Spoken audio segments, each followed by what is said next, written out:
Il est temps maintenant de retrouver notre enquête de l'atelier avec Mathilde et Renaud Dorbarreau qui est là aussi, et puis nos invités. Mathilde, on va évoquer ensemble l'avenir de l'entraînement sportif. Voilà, c'est peut-être parce que je suis tellement sportive que j'arrive à me déplacer du camping jusqu'ici en un temps record. C'est ça. Alors, est-ce que c'est ça l'avenir? On sera super rapide, En je fait, ne sais pas. Vous êtes en train de tester pour nous la téléportation. En fait. Exactement. Alors là, ça marche bien pour oui, ça l'instant. va pour Est-ce que l'instant. ça marche vraiment? On va voir ça avec nos invités.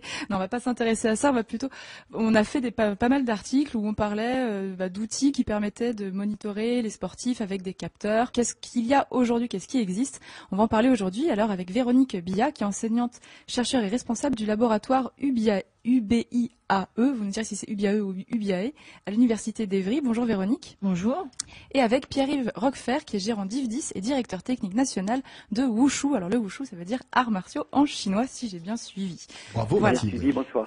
Bonsoir, bonjour. Bonsoir. Bonjour. Alors une première question déjà, éclairez-nous un peu. Donc l'UBIAE et l'IF10. Alors l'UBIAE, c'est un laboratoire dans lequel vous avez mis en place plein de solutions de suivi des sportifs avec des capteurs. Est-ce que vous pouvez nous expliquer un petit peu comment ça se passe et ce que vous proposez? L'objectif du laboratoire, c'est de proposer une audite énergétique. En fait, vous venez au laboratoire, que vous soyez à tête de très haut niveau ou monsieur tout le monde, et vous voulez améliorer vos performances au sens large du terme. Ça peut être, là, on prépare quelqu'un pour faire l'Everest sans oxygène. Ah oui. Et on prépare également le champion du monde de boxe thaï pour un combat le 24 mars. Et alors, du coup, en fait, cette personne vient dans votre laboratoire, vous lui posez des capteurs pour voir son rythme cardiaque, le flux sanguin, des Oui, données comme ça. Donc là, c'est physiologique. C'est tout à fait physiologique, biomécanique également, et ensuite, il repart sur le terrain avec un téléphone du laboratoire qui est connecté avec des capteurs Bluetooth qui permettent d'avoir la fréquence respiratoire, la fréquence cardiaque, température corporelle, saturation du sang en oxygène, et de suivre, je dirais, en ligne sur un serveur ces séances d'entraînement. Et ça, tout ça, après, il le gère tout seul ou c'est vous qui continuez à gérer ou son entraîneur? Non, c'est moi qui gère. Là, j'ai une demande particulière. Bon, moi, j'ai un diplôme d'entraîneur aussi à la base de 3e degré en athlétisme. D'accord. Je suis ancienne athlète. J'ai fait de la science ensuite pour pouvoir mieux m'entraîner. Voilà, exactement. C'est en fait une vocation de l'âge de 17 ans. J'en ai 50. Et donc maintenant, je suis en mesure d'aider n'importe quel sportif de n'importe quel niveau pour accomplir son rêve de performance. Et alors vous, Pierre-Yves Roquefert, vous êtes plutôt dans c'est une autre phase du suivi de l'entraînement sportif. Vous proposez des solutions de monitoring? Voilà, c'est-à-dire que nous, avec IF10 Ingénierie, on aborde la performance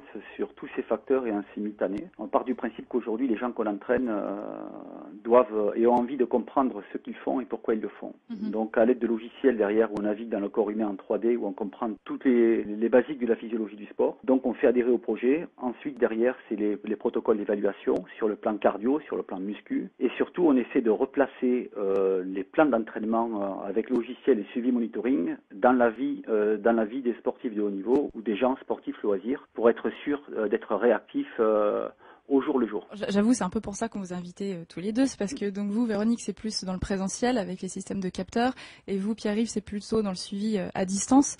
Mais tous les deux, il y a quelle logique derrière? Est-ce que c'est vraiment la culture de la performance ou c'est plutôt améliorer le bien-être du sportif? Alors moi, c'est la culture de la performance au sens large du terme. Performance performer, c'est un mot du vieux français qui veut dire accomplir. C'est s'accomplir. Ça a été, j'ai transformé par le mot anglais, tout perform. Oui, c'est plus comme ça qu'on l'entend maintenant. Voilà, exactement. Mais moi, mon but, c'est de faire en sorte que la personne accomplisse ce qu'elle souhaite faire compte tenu d'un potentiel et d'améliorer son potentiel énergétique. Et c'est aussi un suivi à distance et intégré à la vie des gens. Pierre-Yves, ouais, c'est un peu la même démarche. Moi, je partage tout à fait l'avis de Véronique.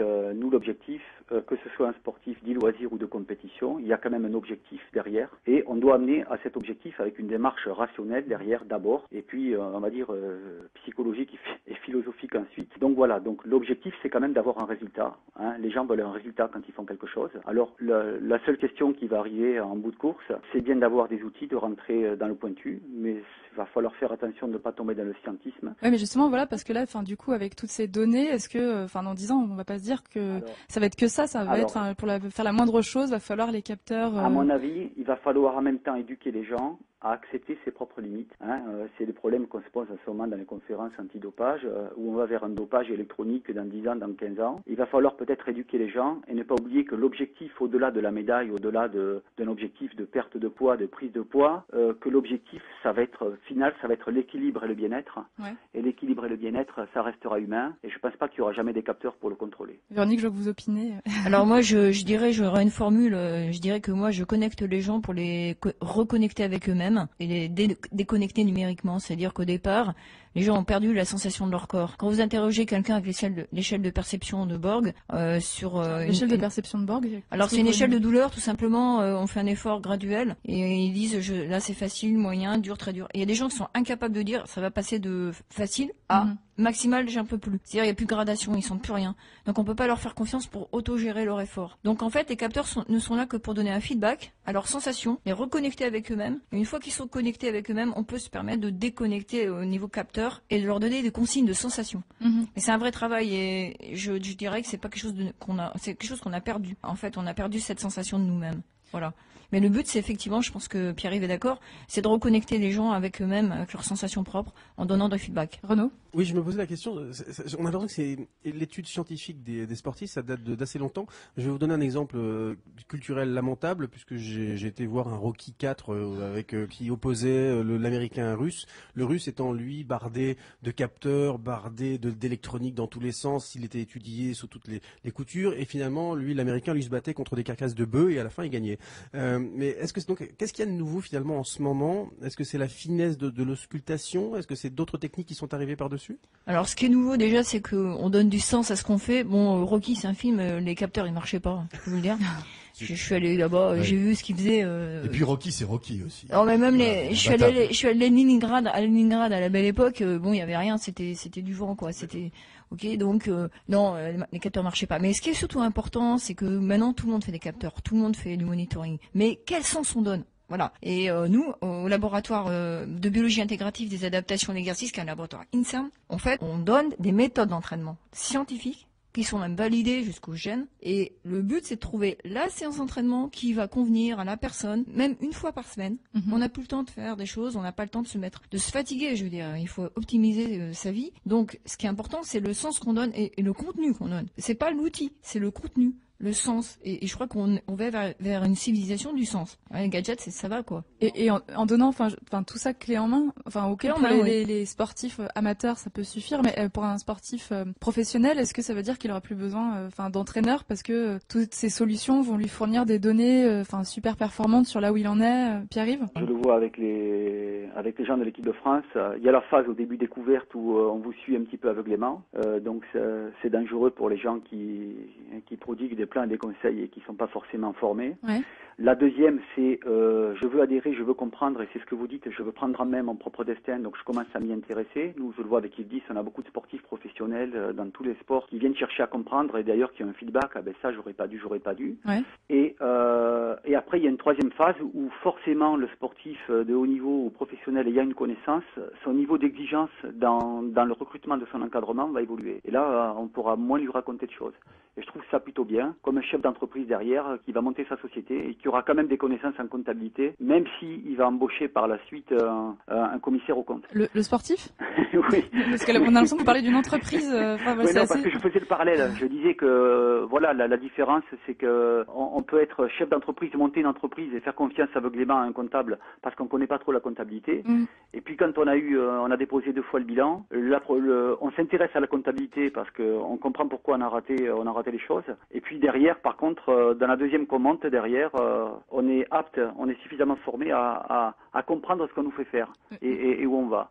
Et aujourd'hui, je pense que le sportif professionnel des 10 ans à venir, et ça commence maintenant, c'est quelqu'un qui veut comprendre ce qu'il fait.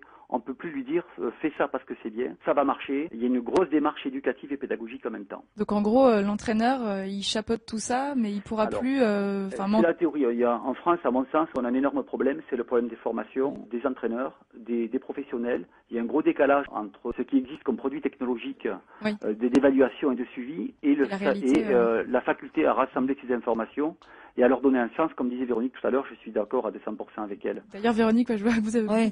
Et disons, je dirige dirige un master en sciences de l'entraînement à Évry, à l'université d'Évry, et j'ai mis un module dans mon master intitulé Nouvelles technologies pour l'entraînement. Et en fait, je donne des contenus d'entraînement utilisant les nouvelles technologies, mais c'est pas la finalité, c'est pas les nouvelles technologies.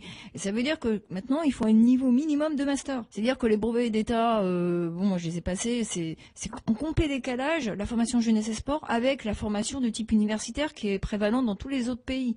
C'est quand même une spécificité française que d'avoir une formation parallèle jeunesse et sport hors université. Et je crois que le niveau d'exigence des sportifs est tel à présent que il faut absolument donner des entraîneurs de haut niveau et en faire un métier.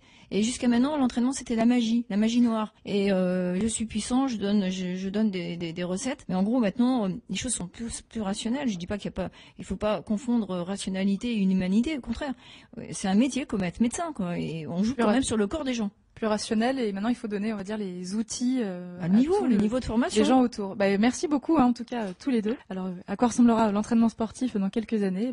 Peut-être avec des entraîneurs justement qui maîtriseront bien tous ces outils.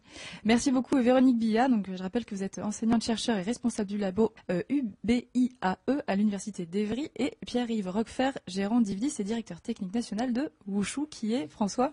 Les arts martiaux. Chinois. Chinois. Gros moment de culture, merci. Merci.